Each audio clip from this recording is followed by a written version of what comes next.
Hi, I'm Melanie Bunn. I'm a nurse consultant with Dementia Alliance of North Carolina, and we're going to talk about some ways you can show love for people living with dementia. And what it basically comes down to is the way we show love for each other as human beings. Those strategies work for people living with dementia as well because when it comes down to, we have a lot more in common with people living with dementia than we do different from them. So the things that make us feel loved also make people living with dementia feel loved. Because love is all about feelings and senses, I thought it might be kind of helpful to use senses as a way of coming up with some strategies for how we show love for people living with dementia. So let's start with the things that we see. So think about things that you see that just mean love to you. Things that you notice in your environment, or you look at a photograph of someone that you care about or who makes you feel cared about, and you just get this sense of being cherished and being loved. So photographs and pictures, things that are part of the person's life or part of the person's current life or part of their life from the past, can help people feel loved. Thinking about us. So if I smile at you and I look like I'm happy to see you, you feel loved. If I just kind of look tired and exhausted, like I probably look a lot of the time, it doesn't feel as loving. So thinking about facial expressions and facial expressions that feel loving, yeah, we think about happy, smiling, but sometimes facial expressions that show that you feel what the person is experiencing, that you're on their side. You're upset. I get it. I hate that that's happening for you. Show love in a way that a happy, smiley face might not. So if I'm spending time with somebody who's living with dementia and they're sad and they're lost, and I can't find him, he's supposed to be here, and the person who's there who loves me doesn't feel very loving. It feels confusing, or it feels distant. It doesn't feel loving. So sharing that connected, reflective emotion is a way of showing love for somebody living with dementia. It's not just our face. It's also what people see from our body language. So even if I've just got my arms crossed because I'm tired, or even if I've just got my arms crossed because I'm cold, to the person living with dementia, this feels more authoritative, or it feels more confrontational, or maybe even aggressive. It doesn't make me feel loved. But if I sit open, if I even maybe turn so I'm not in a confrontational stance, open up some space, lean into the person, or give them some space by leaning back, those kinds of things will help the person really have that sense of feeling connected, have that sense of feeling loved. We also include the things that are in the environment, the things that are around the person. If there's a particular view out the window, if the sunshine makes the person feel loved, or if a particular quilt or a particular piece of furniture reminds the person of being loved, of being connected, those things make a difference.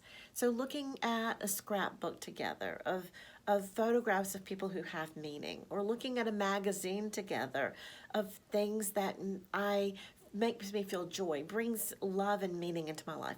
Those kinds of things are things that will help the person living with dementia see love. The next sense we're going to talk about is what we hear, what love sounds like. Now, for many of us, what comes to our mind is those love songs, especially those love songs that are associated with young adulthood and adolescent. You know what I'm talking about, the ones from your background that just make you feel loved and cherished, and the romantic kind of love. But they're also songs that make us remember times of our life where we felt love and connected, and we felt like this is a time when things are safe and things are okay. So it's those familiar songs. It's familiar voices. It's arrangements that are the original and the ones that sound and feel familiar. Reading to people, sharing stories from the past that we can read. So that might be things like poetry that has rhythm to it. It might be things like stories that we read together. It might be things like scriptures or other kinds of readings from people's faith backgrounds that brings comfort and that sense of being cherished and that sense of being loved. Thing that we often miss when we're using words or we're using sounds or we're using music to connect with people living with dementia is the idea that silence is important. And silence is time to process. And so giving that safe space where that person has a moment to feel that song or to remember the emotions associated with that musical piece. Giving that time for silence can make a huge difference in what it ultimately means to that person living with dementia. The next sense that we're going to talk about is touch. And many of us associate feeling loved with being close. And so hugs. How do I know if it's okay to hug? If I go and open my arms up and the person moves in, it's okay for me to hug that person. If I stand close to that person and they lean back, maybe now is not the moment to do that. Generally speaking, there are places that we as human beings feel very comfortable being touched. And they're not always the ones we think about. The one we always think about is hands. And hands are a place that people are really comfortable being touched. So holding someone's hand, walking hand in hand, holding someone's hand and giving them pressure on the other side of the hand can be really a way of showing love and connection to this person living with dementia, as it is with the rest of us. Generally speaking, the parts of our bodies that we like touch tend to be the joints. Joints have proprioceptors, and proprioceptors are pressure responders, and they like pressure. So parts of the body like the elbow or the knee or the shoulder tend to feel a lot better than the forearm or that upper arm area or things that are kind of moving. So places that we touch make a big difference with how the person responds and feels our affection and our love. The other thing that makes a difference is the way that we touch people. So a lot of times what we tend to do is this, and this patty kind of stuff feels a little like this, and it feels a little like this, and it feels a little like this, and it feels a little like this, and it doesn't always feel like love. Instead, something that's more of a stroking and that's a deeper pressure can really have that calming, comforting, nurturing, connected kind of feeling. We've talked about vision, we've talked about hearing, we've talked about touch. There are two more, and I'm going to kind of talk about these together because in a lot of ways they go together. And it's smell and taste. We'll talk about a little separate, but put them together as well. So smell, when you think about things that mean love, we a lot of times think about food. We think about things that have memories from our past that make us feel cherished, that make us feel nurtured. And they might be sweet kinds of things like cookie baking, or they might be savory kind of things like tomato sauce. They might be things that connect from memories of holidays. They might be things that connect from memories of event. They might be things that connect with just those everyday kinds of things like popcorn or coffee, that make people feel loved and feel connected. Not just connected to the person, but maybe connected to the environment. So maybe what makes someone have that sense of love, makes them feel loved, makes them feel connected, is being outside, or smells from nature. Smelling the fresh air, smelling fresh cut grass, smelling the rain when the rain is coming down, those kinds of fresh things. A lot of times it seems like they're things that are associated with being outdoors in the environment. Very rarely, occasionally, you never know, but very rarely do people say, you know what really brings me joy, makes me feel loved, makes me feel connected, is the locker room smell.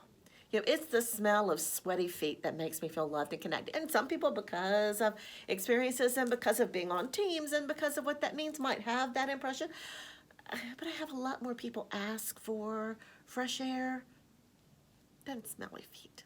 The taste goes along with the smells.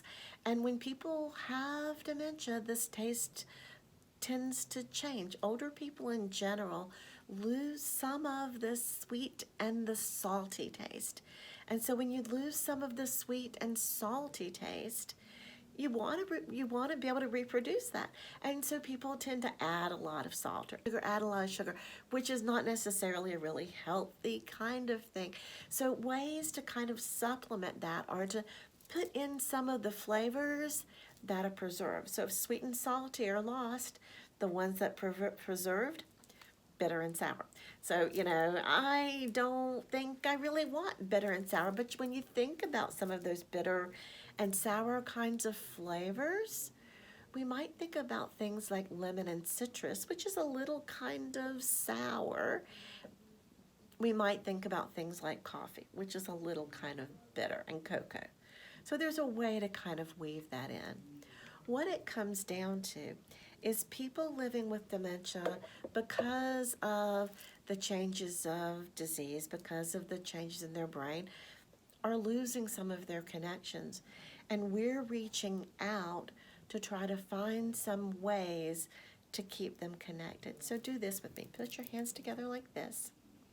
So people living with dementia are losing things. They're losing things like memory. They're losing things like language. They're losing ability to do some self-care kinds of things.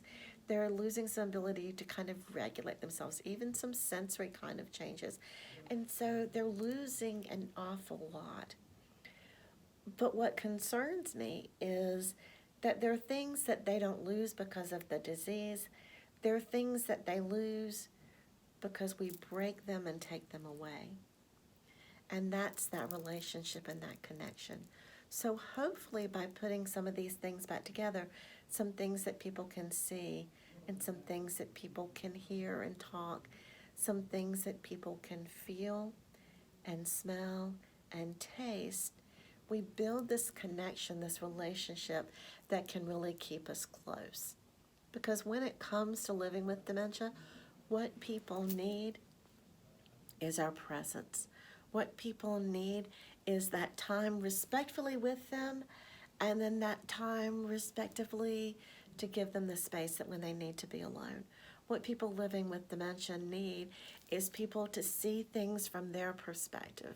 So one of the ways we can show love to human beings and people living with dementia as human beings is to think about how do we really truly show that we are seeing life from their perspective, that we're seeing it from their point of view. And when we put that into our lives, we integrate that into our moments and into our memories. It's about our relationship and our time together. Seek out those people that you love and find some ways to show them that you love them, and be open to the subtle ways. Be open to the interesting ways that they may show you that love back.